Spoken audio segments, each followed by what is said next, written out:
बात नहीं करता। सियाल को बुद्धिदायिका, ससुराल से साले साहब की सलाह ली जाती। और हमारे यहाँ एक कहावत बड़ी प्रचलित है, दीवाल बिगाड़े आरो और घर बिगाड़े सारो है। अब तो खैर ज़्यादा बनता नहीं, पहले जब घर बना करते थे तो मोटी मोटी दीवारें होती, जिसमें ताखा बनता था।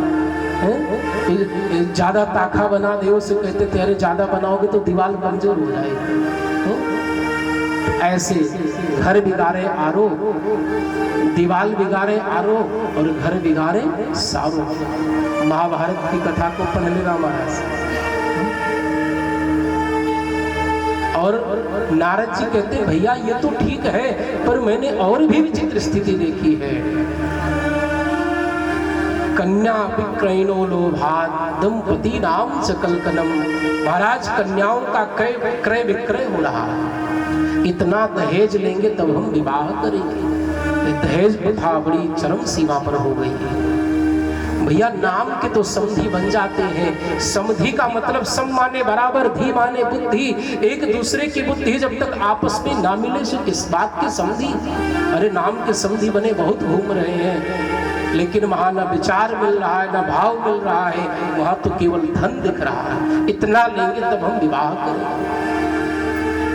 और नारद जी कहते हैं दंपति नाम च कलकलम। छोटी छोटी बातों में पति पत्नी आपस में झगड़ते रहते हैं।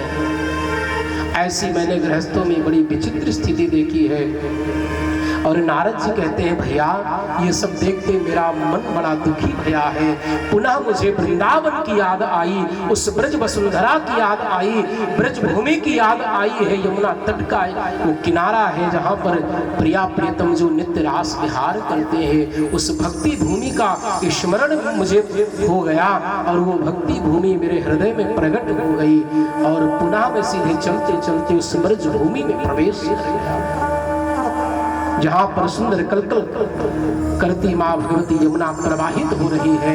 उस यमुना के पुलिन पर श्री श्यामा श्याम जो नित्य रास विहार करते हैं। मैं उस ब्रजभूमि में प्रवेश करता हूँ।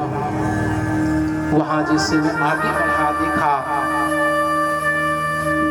वहां भी मैंने एक बहुत बड़ा आश्चर्य देखा। एक स्त्री है जो रो रही है और उसकी गोद में दो वृद्ध बूढ़े लेटे हुए हैं। दोनों उनके गोद में अपना अपना सिर रख करके लेटे हुए हैं। कई दास दासियां उस देवी की सेवा में लगी हुई हैं, पर वो देवी रो रही है। मैंने ये देखा तो थोड़ा आगे बढ़ करके मैंने प्रयास किया कि ये देवी क्यों रो रही है। हो सकता भगवान के लिए रो रही हो। मैं प्रयास किया कि चलो इससे चल करके इसके दुख का कारण पूछूं। थोड़ा आगे बढ़ा, फिर मुझे होश आया, अरे भैया जहाँ 4-6 माताएं बैठी रही, हम बाबा वैरागियों का क्या मतलब। ये मैं मिलने जाऊं और ये देवियां कह भी सकती, अरे बाबा जी हम देवियों के बीच में तुम्हारा क्या काम। नारद जी कहते हैं भैया मैंने ये विचार किया और मैं पीछे वापस हो चला, लेकिन जैसे मैं मुड़ करके आया देखा महाराज पीछे से आवाज आई, भो भो साधो क्षणं तिष्ठ मच्चिंतामपि नाशयन्। अरे साधु एक क्षण रुको तो सही। जब मैं पीछे मुड़ करके देखा वो देवी मुझे पुकार रही है। वो देवी कहती है अरे प्रभु आप जैसे संत दर्शनम तव रूप से, अरे आपके दर्शन मात्र से समस्त पापों का नाश हो जाता है। आप जैसे महात्मा का एक बार दर्शन मिल जाए। आप कहाँ आए और कहाँ जा रहे। इस प्रकार से नारद जी कहते हैं उस देवी ने मुझे जब पुकारा तो मैं उसके पास चला गया। नारद जी कहते हैं कि मैं जाकर के उस देवी से पूछा, अरे देवी आप कौन हो और आप क्यों रो रही हो, और आपकी गोद में ये जो दोनों बूढ़े वृद्ध लेटे हुए हैं ये दोनों कौन हैं। वो भक्ति वारानी वो देवी अपना परिचय देते हुए कहती है कि अहम भक्तिरितिख्याता इमौ मे तनयो मतो ज्ञान वैराग्य नामानो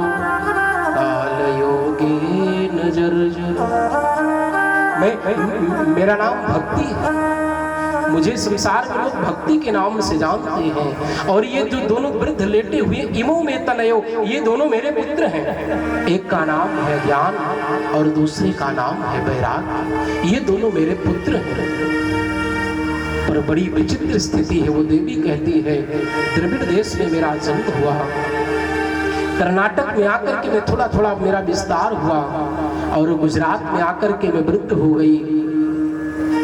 लेकिन जब मैं वृंदावन की भूमि में प्रवेश करती हूँ तो मैं नव युवती हो गई।